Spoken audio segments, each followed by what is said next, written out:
Di dalam penokohan nama Semar memang sering dikaitkan dengan tempat-tempat keramat.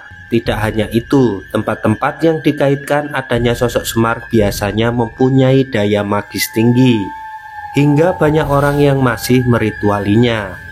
Anehnya Bolo, ritual itu dimaksudkan agar dagangan konoan semakin laris manis. Dan yang bikin merinding lagi Bolo, konoan atau bekakasnya wanita yang ritual di sini katanya digosok-gosokkan ke batu yang dianggap beli Semar. Tapi tiang mriki sempun sami semerep sedaya nggih Pak nggih. Mumpun sami paham nggih edok mriki berarti san nikune ngoten nggih. Kersane laris ngoten nggih. Niku dipepetno.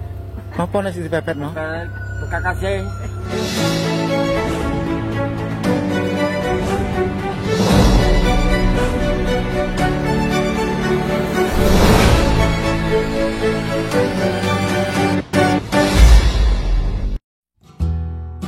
Assalamualaikum warahmatullahi wabarakatuh. Om Swastiastu, Namo Buddhaya, salam kebajikan, rahayu, rahayu, rahayu. Halo Bolo, semoga semua diberikan kesehatan dan kelancaran dalam menjalankan segala aktivitasnya. Pasti dari kita semua tidak asing lagi dengan nama tokoh Semar. Ya, Semar sendiri adalah nama tokoh utama dalam Punokawan di pewayangan Jawa. Tokoh ini dikisahkan sebagai pengasuh sekaligus penasehat para kesatria dalam pementasan Wiracerita, Mahabharata, dan Ramayana.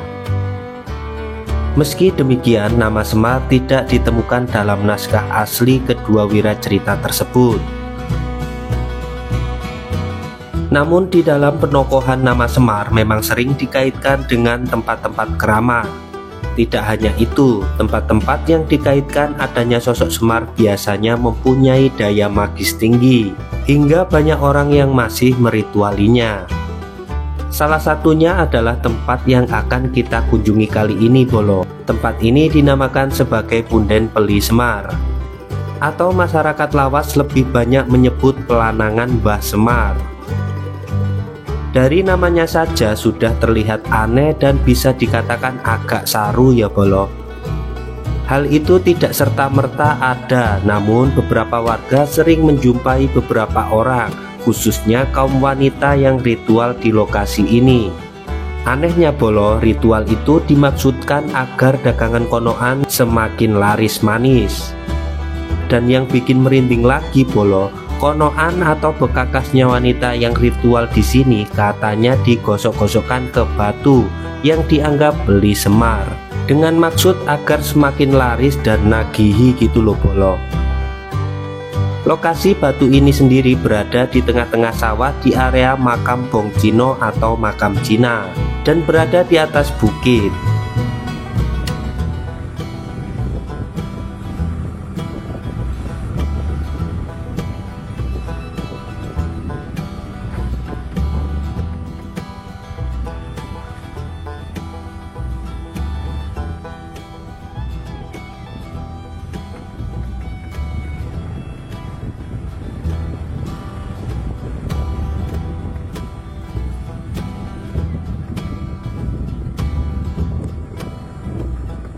Letak batunya berada tepat di bawah pohon kecacil, dihimpit oleh akar pohon.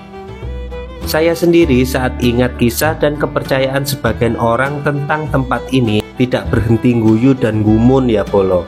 Ada-ada saja ya Bolo. Memang tempat keramat satu ini begitu unik, bikin kaum wong lanang merinding mendengar ceritanya.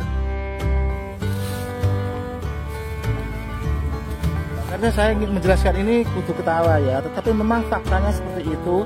Tapi tiang mriki sempun sami semerep sedaya nggih Pak nggih. Mumpun sami paham nggih. Lek tiang wedok mriki berarti golekne pelarisan nikune ngoten nggih. Bener kan nggih wong wedok wong nakal-nakal tiang wedok niku nyekar mriki kersane laris ngoten nggih. Niku dipepetno. Napa nek dipepetno? Bekakase.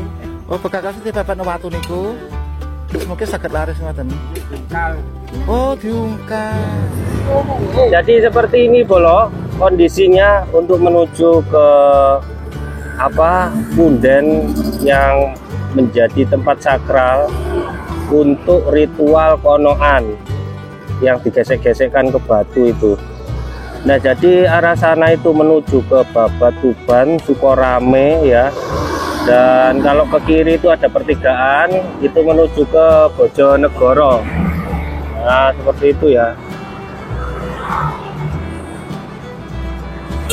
Lalu ke sana itu Bolo. Kalau ke sana ke Jombang Ploso.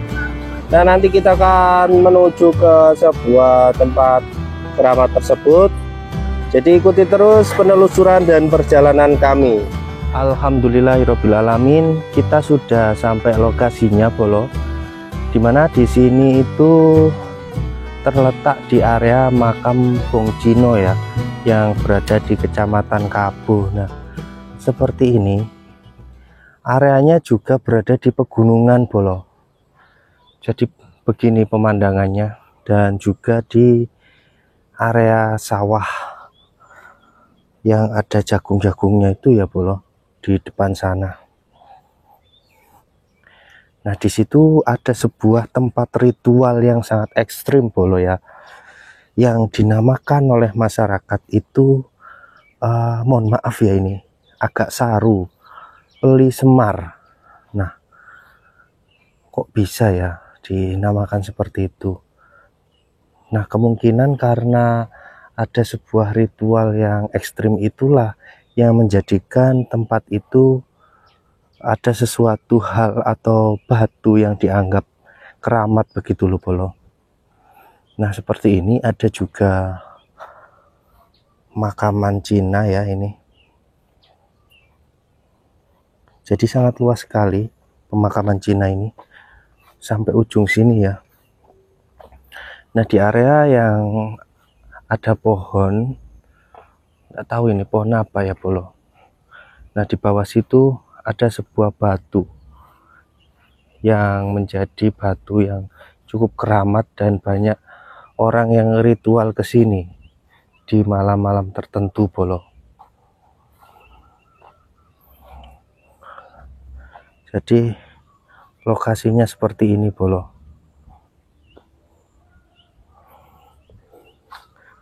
Nah, di batu-batu ini Bolo yang dijadikan khususnya kaum Hawa ya, atau wanita, untuk nggak tahu ya tujuannya pengelarisan atau seperti apa ya, yang konteksnya itu orang begitulah Bolo, digosok-gosokkan di sini Bolo. Nah, hal ini diperkuat dari keterangan warga ya. Di salah satu YouTube juga ada itu yang menyampaikan bahwa lokasi ini memang menjadi tempat keramat yang menjadi ritual gosok konoan ya di batu sampai seperti ini Bolo.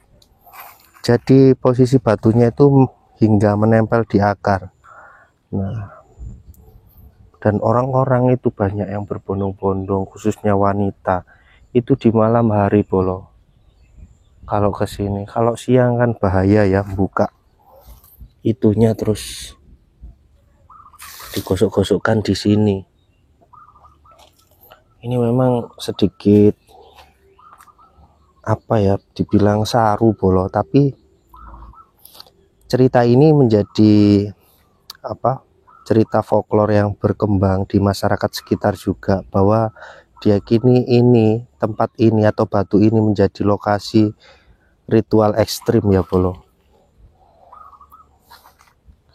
Bila dilihat sih batunya seperti biasa saja, namun menjadi sebuah batu yang sakral akibat ada salah satu warga yang kesini dari luar kota ya, yang mempunyai tujuan lain begitu loh Bolo. Jadi ritual itu kok ya aneh-aneh ya Bolo. Ini dinamakan Peli Semar. Kok bisa ya Bolo? Ini pohon apa ya? Seperti ini areanya. Nah, lokasinya itu cukup indah ya Bolo. Ada gunung-gunung begitu.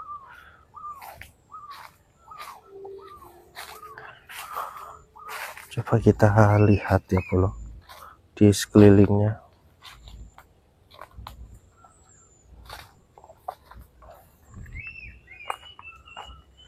Nah di sini juga ada batu bolo, mirip anu ya, mirip konoannya wanita ya bolo.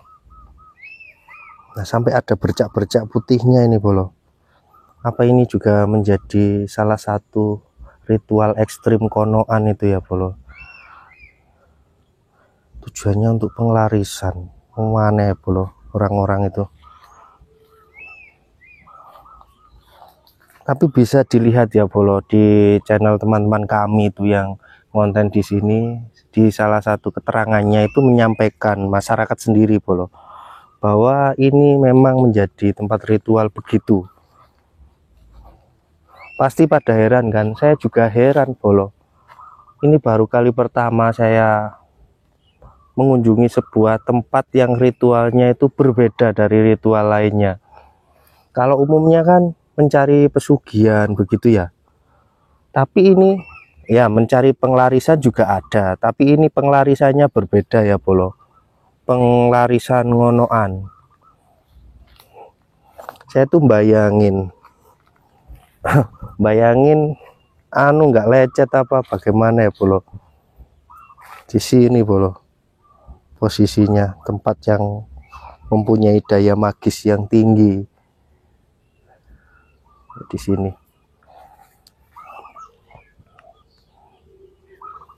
jadi tempatnya juga seperti khusus begitu loh bolo, jadi nggak ditanami jagung. Kalau memang tempat ini bukan menjadi tempat sakral, pastikan juga sekelilingnya ini sudah ditanamin ya, tapi ini enggak bolo.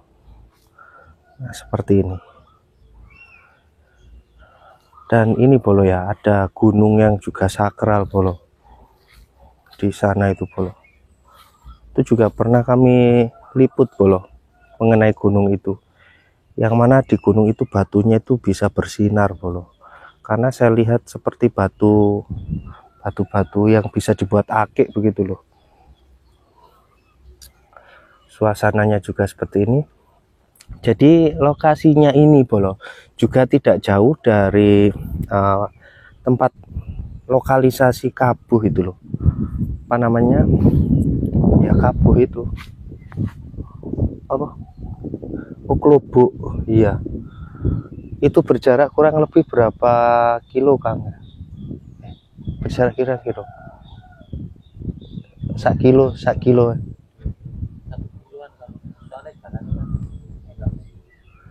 berjarak kurang lebih cuma 1 kilo bolo. Apakah mungkin tempat ini awalnya itu di apa ya, familiarkan oleh orang-orang di situ ya,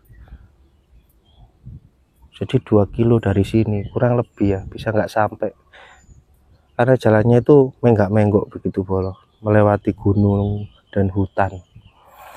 Jadi di sini tuh ritualnya mungkin ya, tapi tidak jarang juga dari luar kota pun ada yang ke sini bolo. Jadi mungkin pekerja ngonoan dari luar kota itu juga berbondong-bondong ke sini. Aneh ya bolo.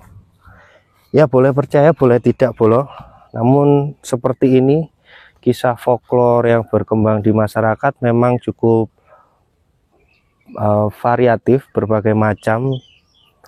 Ada yang mitosnya itu memang kalau dibikin nggak masuk akal, tapi ya gimana lagi, cerita itu sudah menjadi konsumsi publik ya.